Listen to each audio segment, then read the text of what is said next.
It's now quarter to the hour and we'd like to begin. Welcome to the Emergency Management Creating an Operations Plan, presented by Neil Armstrong, one of Cityworks technical trainers, and Brad Johnson, one of Cityworks product managers. We are delighted to have you join us. My name is Nick Warwin and it's my pleasure to be hosting this session. Before we get started, I'd like to share a few tips to ensure a smooth meeting for all of us.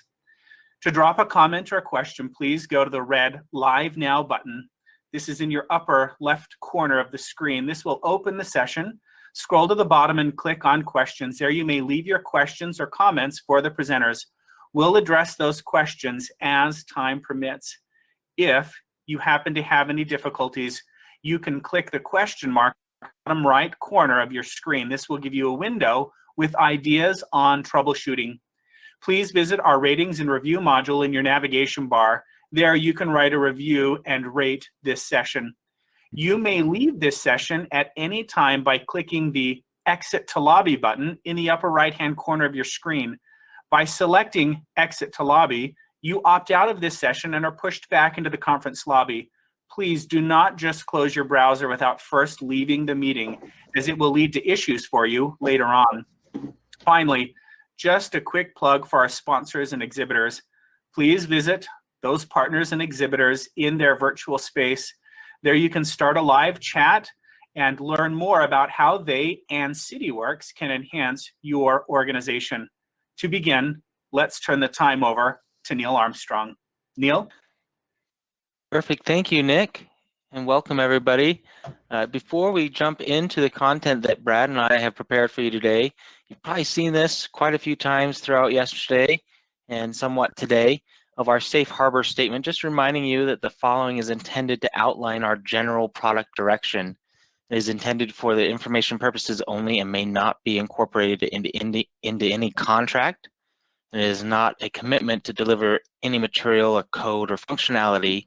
It should not be relied upon in making a purchasing decision.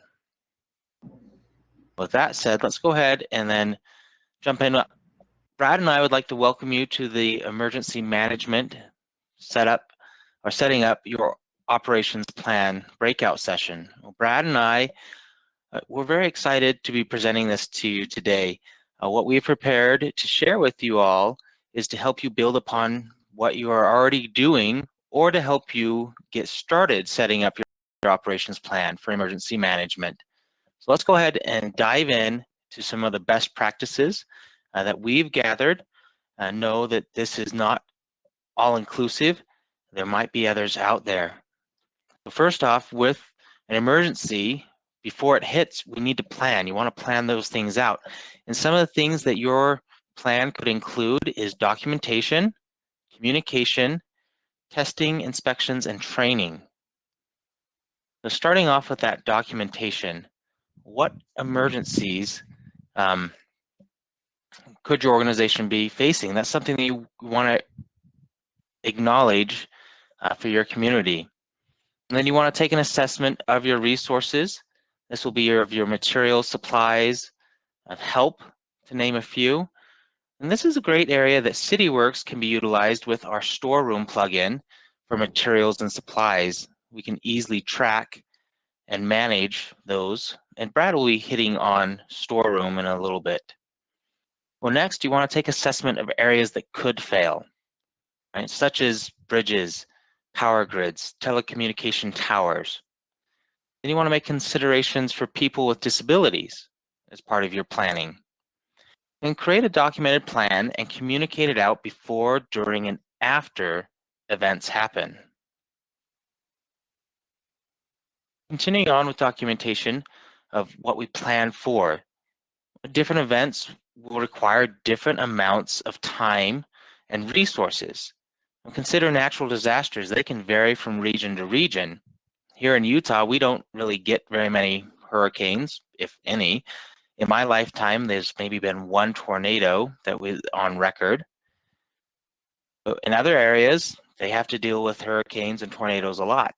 We have to deal with extreme drought and fires here in Utah. And then there's health crises such as the pandemic. These will be handled way differently than a natural disaster is. And some may not consider failing infrastructure to be an emergency until it flat out fails, either from time or some outside force acting upon it. Which, by the way, Cityworks has operational insights as a plugin, and we can help you manage your assets rather than your assets managing your time and resources. So next up, we want to communicate. So you want to potentially invest in emergency communication technologies, as it were, a backup to those technologies that you currently have even. You want to understand your audiences, because audiences may be different, including different ages and abilities. And there may even be opportunities, depending on how many different types of emergency situations you want to plan for. You may want to have something scripted out in various incidences. And then you could also coordinate your emergency notification plan. And this could involve an education awareness campaign. So your residents and people of the organization know how to deal in an emergency situation. Then you could also implement a threat monitoring system. And this may include a coordinated effort with weather officials.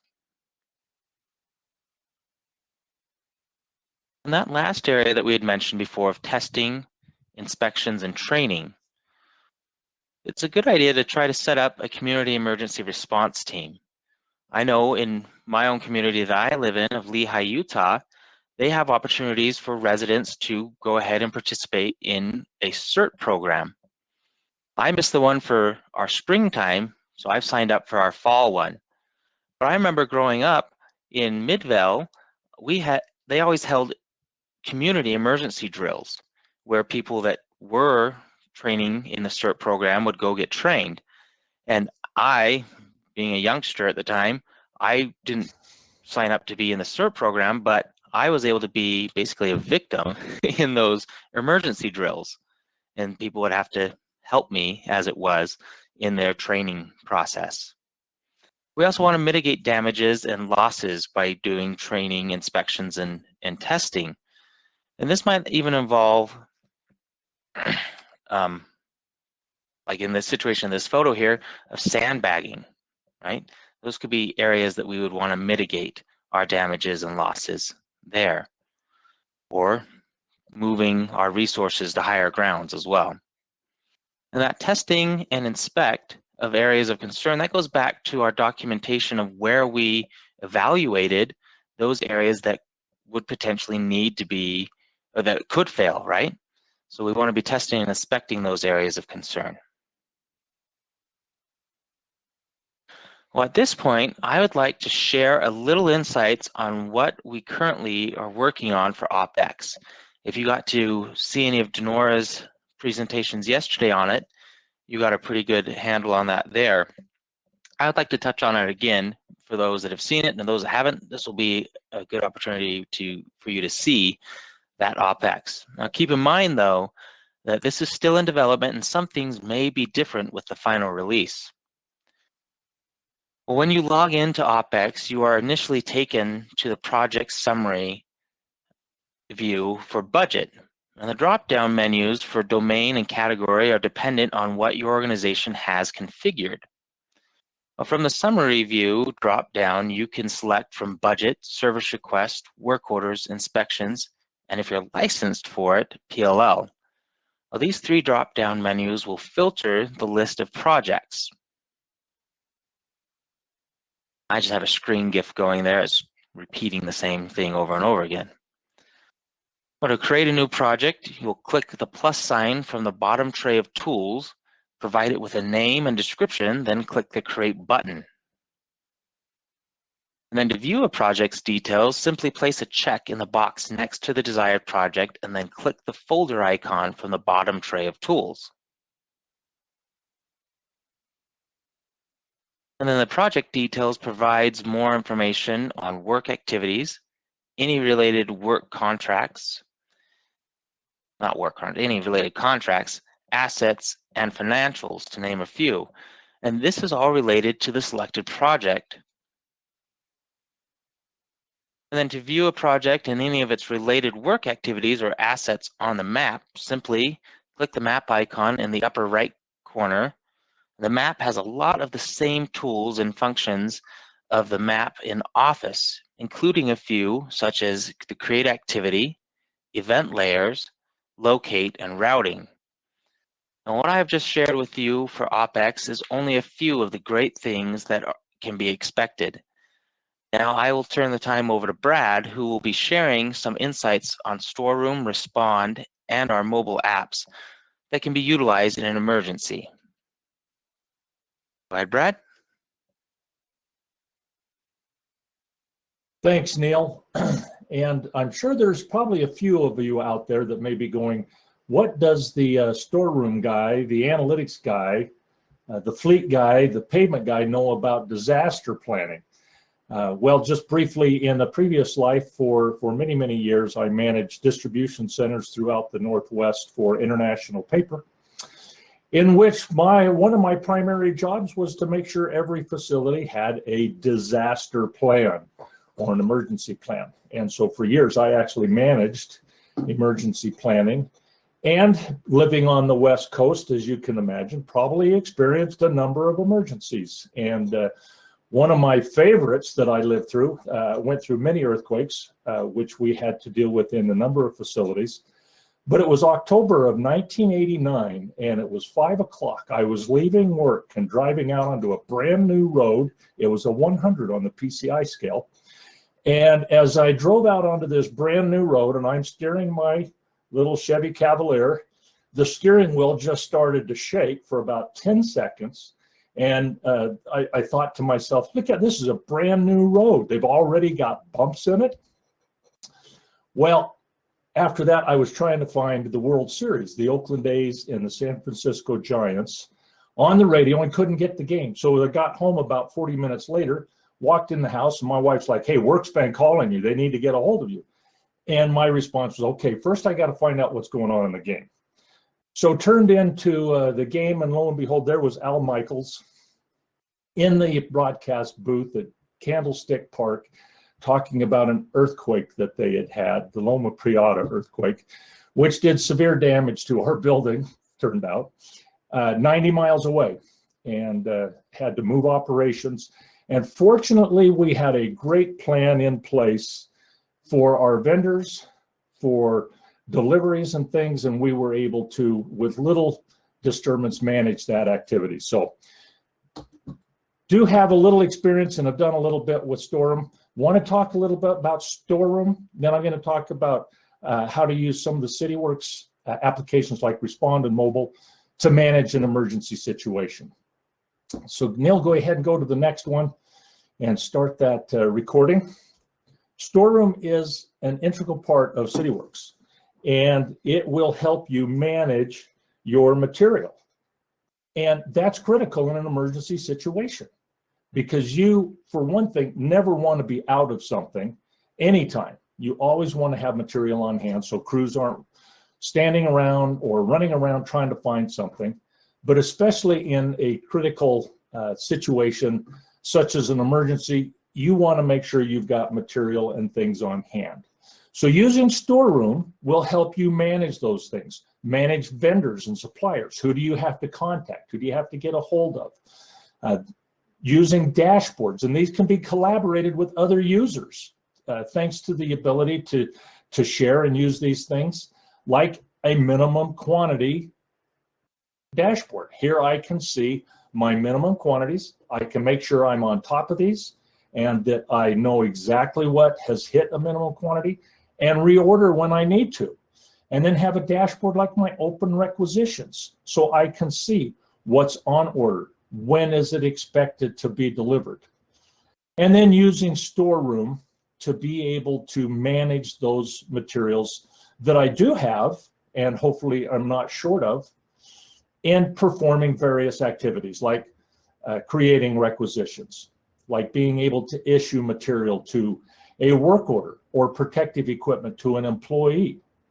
And Storeroom, the new app, again, I'm going to put a plug in. If you're still using Office, get off it and get onto the app. This allows you to use, for example, the material listing here is like a spreadsheet. You can resort these, you can move columns around, all of these things to make it more specific to you, to help you in any situation and to be able to know what's going on with your material. That's the whole design, collecting that data, having it available, being able to report on it and see it. One of those things that is important with Storeroom is you can transfer materials between like trucks. So if you need to get stuff out onto a truck, you can. Auditing to make sure that you've got the correct amount on hand.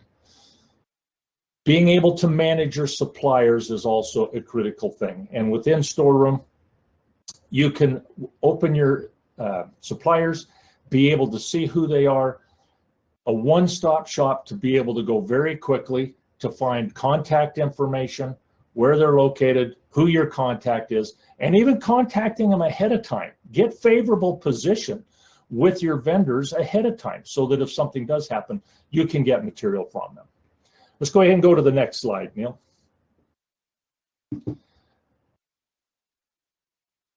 One more.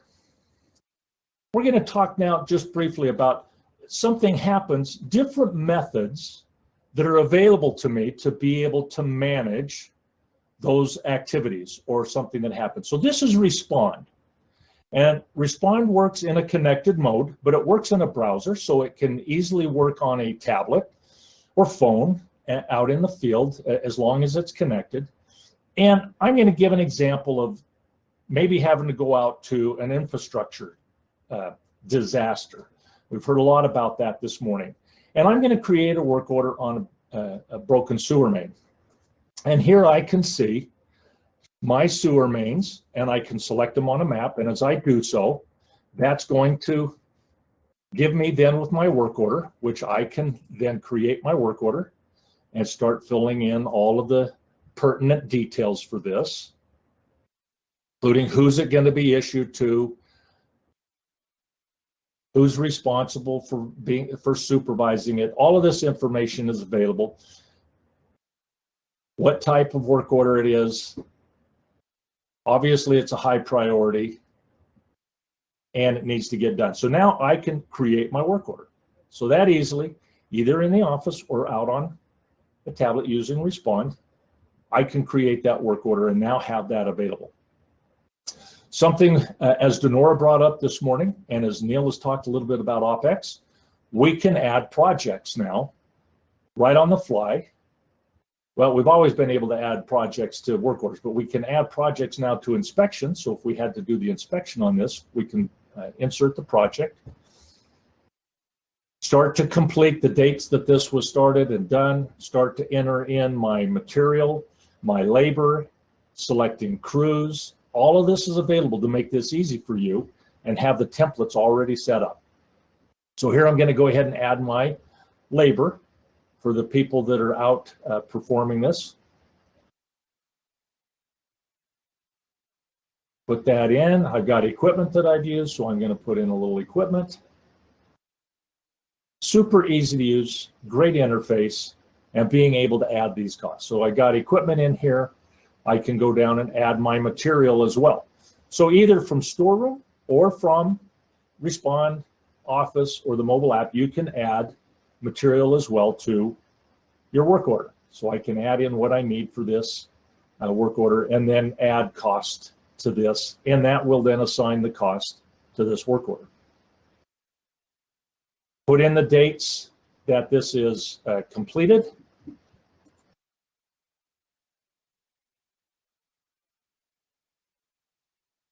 And then once I get the dates in here,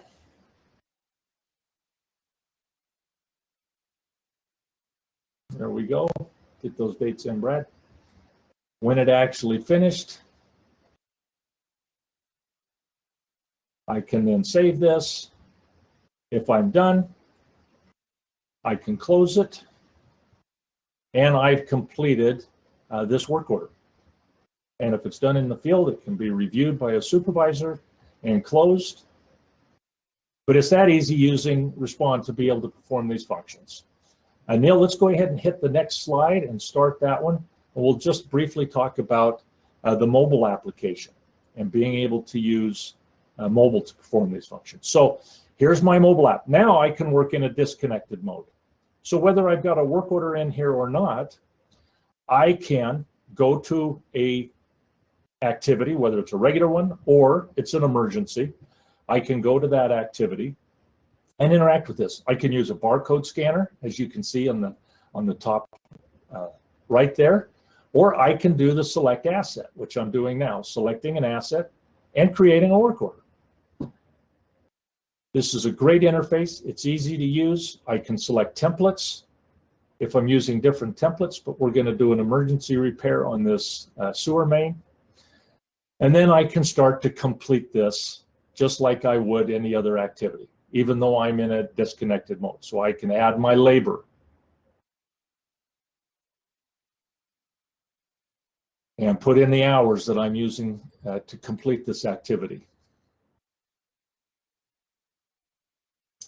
I can assign specific hours to an individual, or I can spread hours out over, equal hours out over everybody. I can go in and add my equipment. So if I have equipment that's listed with this work order template, I can select that equipment and add that. Also, any material that I may have used, I can add that to this work order. Then once I am done with this, up in the top right, you'll see the little sync button. I can tap on that now. I can mark this as complete, sync it. When I get back into a connection, and then we'll upload this back into Cityworks, and my supervisor can go in and Q&A this, and they can complete that. If I had images that I wanted to take pictures of, I can add those as attachments using the camera on the phone or the tablet that I'm running the mobile on. So there are a number of tools, a number of ways that I can, using Cityworks, manage material, manage activities. And this is just the tip of the iceberg. We've seen many over the last couple of days, ones that Rami and Billy showed us this morning, the ones that Denora showed us this morning. Opex is a great one for managing the projects, and the projects can be an emergency or a disaster. All of these tools combined make Cityworks a very powerful tool to help you in performing not just daily activities, but those emergency activities. The other thing now that we can do is we have that data available. And I don't have a slide here, but tune in about an hour and a half to my analytics session. But you can see how you can use Cityworks Analytics and ArcGIS to display all of this data and even be able to pull in specific emergency related data and be able to get those equipments, cost and materials, and the costs that go along with them. So with that, I'm going to turn the time back to Nick, and we'll open things up for some Q&A. Thank you, Brad, and thank you, Neil, and thank you for those who've attended and have been asking a few questions. We do have a few questions here for you, Neil and Brad. So forgive me, my French. It's been a while since I took French, so I might muddle through a few of these. Edouard asked a few questions, and I'm going to throw just a few of them out at your time because I think they kind of go together. One is, what are the management tools you can use? And second, how can you make the management plan more sustainable? He also has a question about how it might apply to a volcano. So what are the tools? How can it be sustainable? And do you have any insight on volcanoes? Well, the only insight I have on volcanoes maybe is watch the Disney Plus lava little video and so on. It's a great one. Somebody to lava. I would think that a volcano in that emergency, we've got clients in the Big Island. They probably deal with that with Kilauea. So maybe we could do some reaching out with other clients to help on that. Yeah, I'd agree with Brad on that. I'm not sure if, like with earthquakes, you could have a seismologist or whatever they be able to track the ground movements and stuff for, like with earthquakes. I don't know if volcanoes work in the same way, because if you can have some kind of sensor connected there, we know with Trimble's technology of sensoring stuff, if there's some kind of sensor that could trigger off a work order that would trigger an inspection to be monitoring those types of things, that could also potentially have management trigger off notifications, right? And Some kind of way Neil, I there. think on sustainable, Mhm. one of the things on sustainable is it needs to be reviewed frequently. Absolutely. Your plan isn't a, create it, put it behind glass, and then wait till an emergency, then break the glass to read it. It's really one of those. It needs to be reviewed, and it needs to be like a team. And I'm sure that every municipality or county has some type of team that works on this, and that would be my suggestion, is to review it, maybe not quarterly, and maybe it is necessary based on the area, but at least biannually, and review that, make sure it's current, phone numbers are current.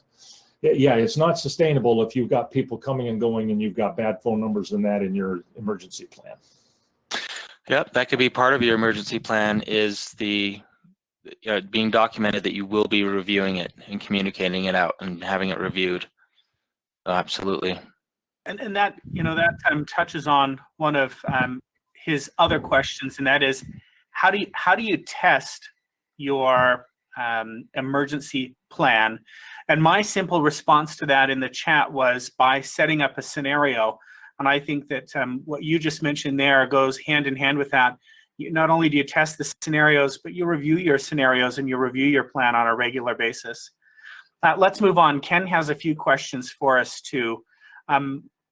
One, can you add photos? And that came up during, Brad, your demonstration of the mobile piece. And then in addition to that, can that work order information be put into the ICS 214 form, which I'm not familiar with, so I hope you are. That's a Denora question. I'm actually not familiar with that either. That is a very interesting question, because that ICS 214 form is that basically the event form for FEMA. Mm-hmm. And the form that I had created in Crystal Reports, it doesn't currently include pulling in images, but depending on the type of attachment, I don't see why not, because in our advanced Crystal trainings, we pull in images into our reports there. So we would just have to configure it properly to do so. And yeah, I was going to say, Neil, you created that report in Crystal. So I did. And that is something we can share, right? We can share those. Yep, it is available on mycityworks.force.com. I believe if you just go look for Crystal CIS 214 form, it should be able to pull it right up for you on the mycityworks.force.com.